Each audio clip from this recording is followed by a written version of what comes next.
نحن جيران بذا الحرم حرم الإحسان والحسن. Maka itu para hadirin yang dimuliakan oleh Allah, kalau Imam Busiri dalam qasidahnya beliau berkata, wansub ila dzatihi ma syi'ta min syarafin wansub ila qadrihi ma syi'ta min 'izami. Wansub ila dzatihi, nisbatkan kepada zat Nabi Muhammad, baik khuluqan maupun khalqan, parasnya maupun akhlaknya, ma syi'ta min syarafin, dari kemuliaan apapun nisbatkan ke Nabi Muhammad, karena itu pantas untuk beliau Rasulullah sallallahu alaihi wasallam. Gak akan ada yang bisa mengungkap indah wajahnya Nabi Muhammad.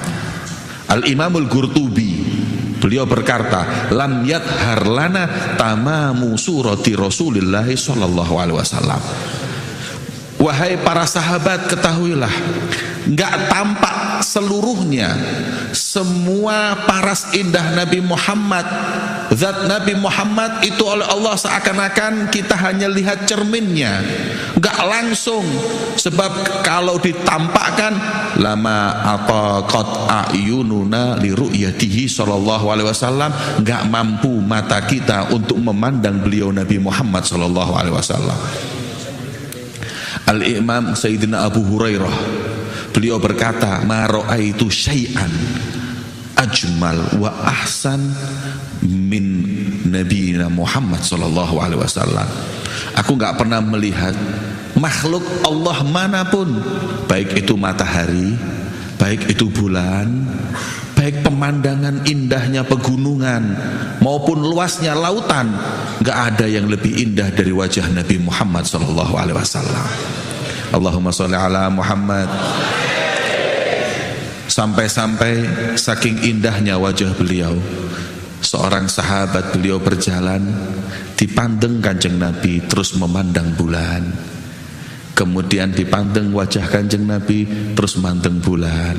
Dilihat oleh Rasulullah, kenapa? Wallahi ya Rasulullah, fa inna wajhaka abwa wa ajmal minal qamar. Demi Allah ya Rasulullah, wajahmu lebih bersinar dan indah daripada sinarnya bulan di bulan purnama ini ya Rasulullah. Kanjeng Nabi kalau sudah keluar rumah, wajah manusia, mata manusia mau gak mau memandang wajah indahnya Nabi Muhammad. Di zaman dahulu orang Arab itu kalau sudah malam bulan purnama, mereka keluar dari rumah mereka untuk menikmati bulan purnama. Akan tetapi kalau Rasulullah keluar dari rumahnya, bulan gak kanggu. Bulan sudah gak ada lagi yang memandang, semua memandang wajah Nabi Muhammad. Kemana beliau pergi berjalan, mereka semua memandang Rasulullah, sampai lenyap Rasulullah di pandangan mereka, baru mereka kembali melihat kepada bulan. Oleh Al-Habib Ali bin Muhammad Al-Habsyi dikutip kejadian ini dengan satu syair dalam maulid beliau, Habibun ya gharul badru min husni wajhi tahayyaratil albabu fi wasfi ma'nahu. Habibun, sang kekasih, kekasih Allah dan kekasih kita. Ya gharul badru, jangan lagi manusia, bulan pun cemburu dengan Nabi Muhammad. Min husni wajhi, saking indahnya wajah beliau Rasulullah.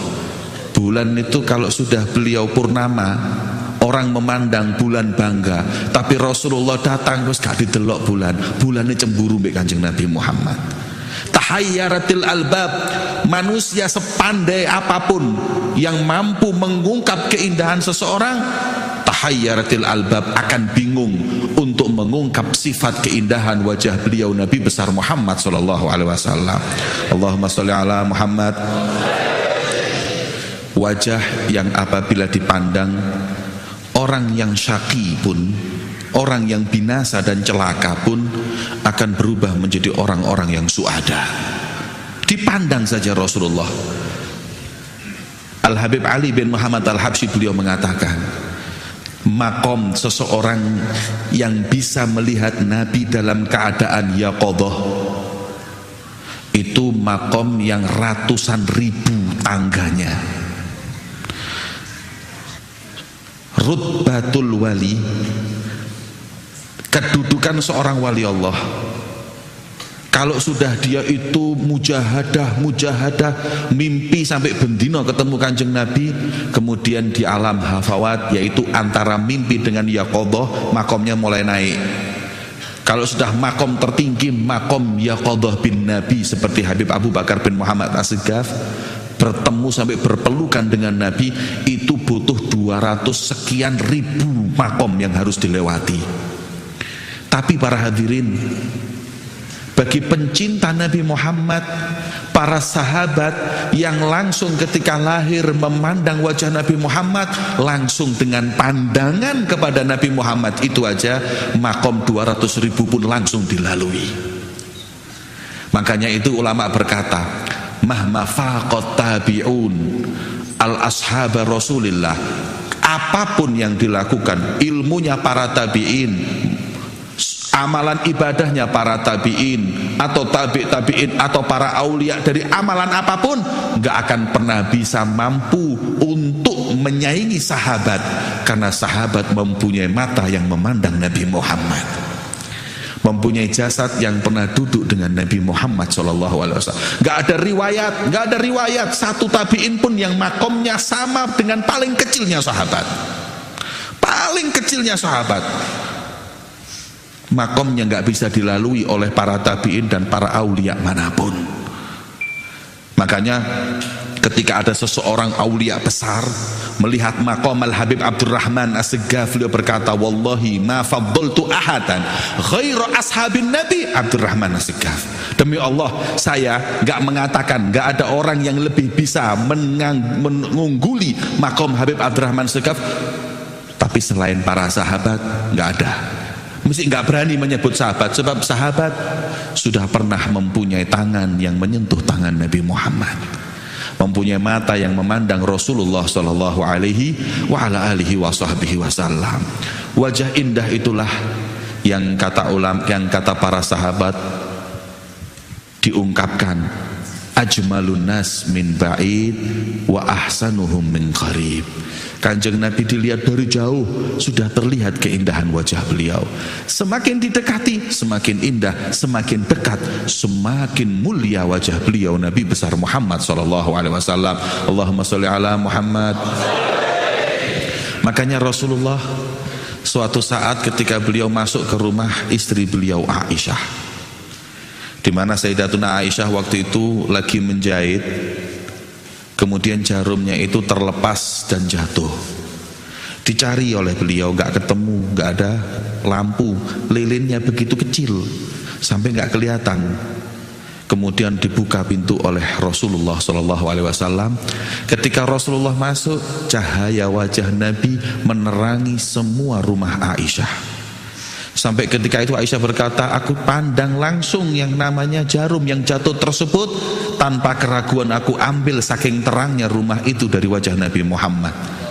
Tanpa sadar aku berkata kepada Rasulullah, ma adwa'a wajhaka ya Rasulullah, alangkah bersinarnya wajahmu ya Rasulullah, alangkah terangnya wajahmu ya Rasulullah. Rasulullah senyum dan berkata, fawailun man lam yara hadzal wajh yaumal qiyamah. Maka wahai Aisyah, sungguh rugi, sungguh celaka orang yang tidak bisa memandang wajahku ini nanti di hari kiamat.